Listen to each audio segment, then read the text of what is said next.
Hello guys, welcome to one M UPSC. हम अपनी UPPCS और ARO की प्रैक्टिस सीरीज को आगे बढ़ाते हुए स्टार्ट करते हैं नई प्रैक्टिस क्विज को। फर्स्ट क्वेश्चन है, निम्नलिखित में से किस राजवंश ने वर्ष को 12 चंद्रमास में विभाजित किया था? तो किसने किया था? ऑप्शन ए है वशिष्ठ ने, ऑप्शन बी है नल ने, ऑप्शन सी है माठर ने, ऑप्शन डी है मान ने। ये सभी राजवंश क्या है? कलिंग राज्य से संबंधित है। ठीक है, गुप्त वंश के पतन के बाद इन्होंने कलिंग राज्य पर शासन किया था। और माठर वंश ने वर्ष को 12 चंद्रमास में विभाजित किया था। ठीक है, किस लिए किया था ये? जिससे कि हमें ऋतुओं का पता चल सके। तो ऑप्शन सी इसका राइट आंसर है। नेक्स्ट क्वेश्चन, पाइक विद्रोह के संदर्भ में निम्नलिखित कथनों पर विचार कीजिए। यह ब्रिटिश उपनिवेशवाद के खिलाफ एक सशस्त्र विद्रोह था।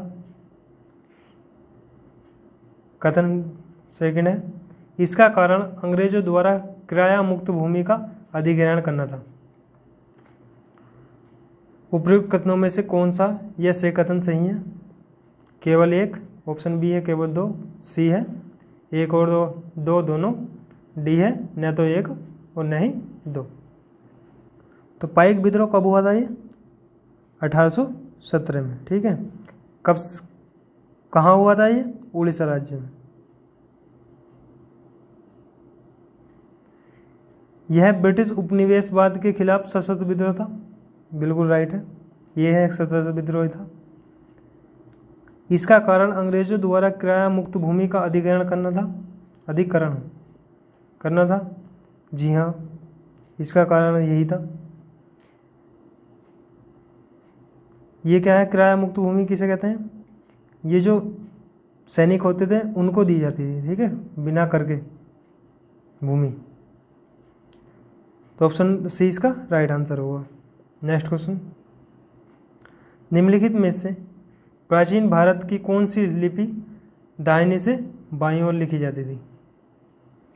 ऑप्शन ए है ब्राह्मी, बी है शारदा, सी है खरोष्टी, डी है नंदनागरी। तो दाहिने से बाईं ओर कौन सी लिपि लिखी जाती? खरोष्टी लिपि के संदर्भ में। खरोष्टी लिपि 37 वर्णों वाली थी। दीर्घ स्वरों का अभाव था, दीर्घ स्वर नहीं होते थे इसमें मात्रा एवं संयुक्त स्वर नहीं मिलते हैं। मौर्य सम्राट अशोक के मानसेहरा और सवाजगाड़ी अभिलेख खरोष्टी लिपि के प्राचीनतम अभिलेख माने जाते हैं। नेक्स्ट क्वेश्चन, निम्नलिखित कथनों पर विचार कीजिए। कथन एक है, सर्वोच्च न्यायालय का रिट क्षेत्राधिकार न होकर एक विशिष्ट शक्ति है। सर्वोच्च न्यायालय केवल मौलिक अधिकार के परिवर्तन के लिए रिट जारी कर सकता है। कथन 3 है, उच्च न्यायालय का रिट क्षेत्राधिकार सर्वोच्च न्यायालय की तुलना में अधिक विस्तृत है। उपयुक्त कथनों में से कौन सा या से सही नहीं है? नहीं वाला देखना। ए है केवल एक, बी केवल एक और दो, सी केवल 2 और 3, डी 1, 2 और 3। तो सर्वोच्च न्यायालय क्या है? रिट जारी कर सकता है कौन से आर्टिकल के अनुसार? आर्टिकल 32 के अनुसार। ठीक है, कितनी रिट है? 5 प्रकार की रिट होती हैं।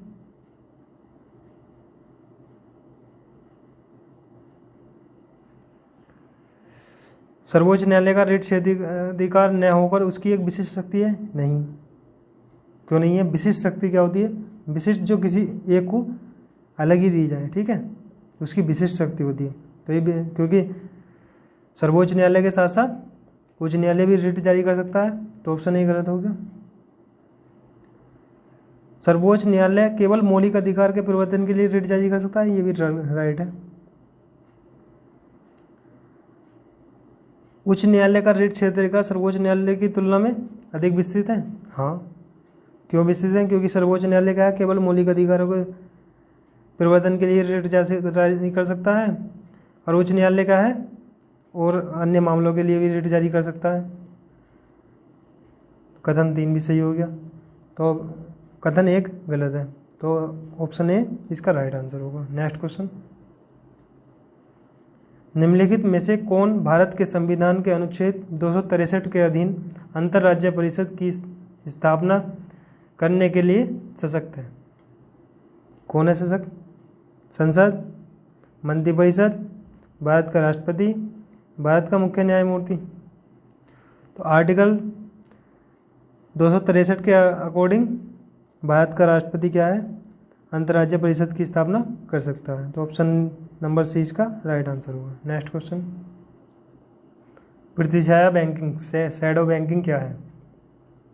ऑप्शन ए है बैंक के कार्य को बैंक द्वारा आउटसोर्स करना, बी है गैर बैंकिंग वित्तीय संस्थाओं और अन्य गतिविधियों को संपन्न करना, सी है घरेलू बैंक की विदेश में गतिविधियां, डी है विदेशी बैंक द्वारा दूसरे देश के अंदर बैंकिंग क्रियाएं व अन्य गतिविधियां।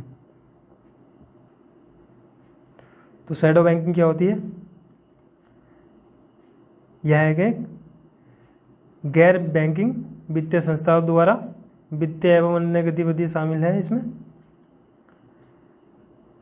यह बैंकिंग प्रणाली के मध्यस्थों का एक समूह होता है, ठीक है, जो वैश्विक वित्तीय प्रणाली में शाख निर्माण का कार्य करते हैं।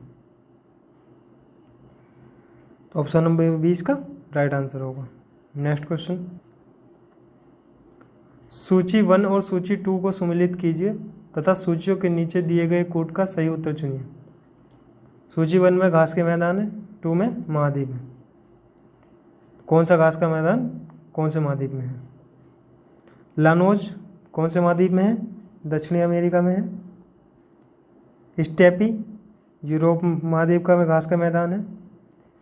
पियरीज उत्तर अमेरिका में है, और बेल्ट अफ्रीका में। कोड क्या है? अब देखिए, फर्स्ट का क्या है? लानोज दक्षिणी अमेरिका, तो फर्स्ट का 4 है, 4 ए सी और डी में आ रहे हैं। स्टेपी यूरोप सेकंड का थर्ड इसमें ए में और सी में है। पियरीज फर्स्ट, तो ये इसमें सी में ए में ही आ रहा है, सी का फर्स्ट, तो ऑप्शन नंबर ए इसका राइट आंसर होगा। नेक्स्ट क्वेश्चन, माइक संरक्षण कार्यक्रम इनमें से किस जीव से संबंधित है? बाघ से, मगरमच्छ से, हाथी से, गैंडे से। तो माइक का संरक्षण कार्यक्रम किससे संबंधित है? हाथी से। माइक के विषय में कुछ जानते हैं? माइक क्या है? Monitoring of illegal killing of elephants कार्यक्रम 2003 में दक्षिण एशिया में 60 के अधिदेश के तहत आरंभ किया गया था। जो हाथियों की इलीगल किलिंग हो रही थी उसके संदर्भ में यह कार्यक्रम चालू किया था 2003 में। नेक्स्ट क्वेश्चन, कार्बन मोनोऑक्साइड विषाक्तता निम्नलिखित में से किसी को मुख्यतः प्रभावित करती है? ये किसी को नहीं है, किसको होगा? ऑप्शन ए है पाचन क्रिया को, बी है लीवर की कार्यशीलता को, सी है किडनी की कार्यशीलता को, और डी है रक्त की ऑक्सीजन को वहन करने की क्षमता को। तो कार्बन मोनोऑक्साइड क्या है? रक्त से ऑक्सीजन की जो वहन करने की क्षमता होती है उसको प्रभावित करती है। कार्बन मोनोऑक्साइड ये धुआं होता है एक तरह का, ठीक है, ये ऑक्सीजन के साथ क्रिया करके कार्बोक्सी हीमोग्लोबिन बनाती है, जिससे क्या है सांस फूलता हो और मनुष्य के मरने की संभावना बढ़ जाती है। नेक्स्ट क्वेश्चन, इससे क्या है? दम घुटता है। हाल ही में चर्चा में रही भील जनजाति किस राज्य से संबंधित है?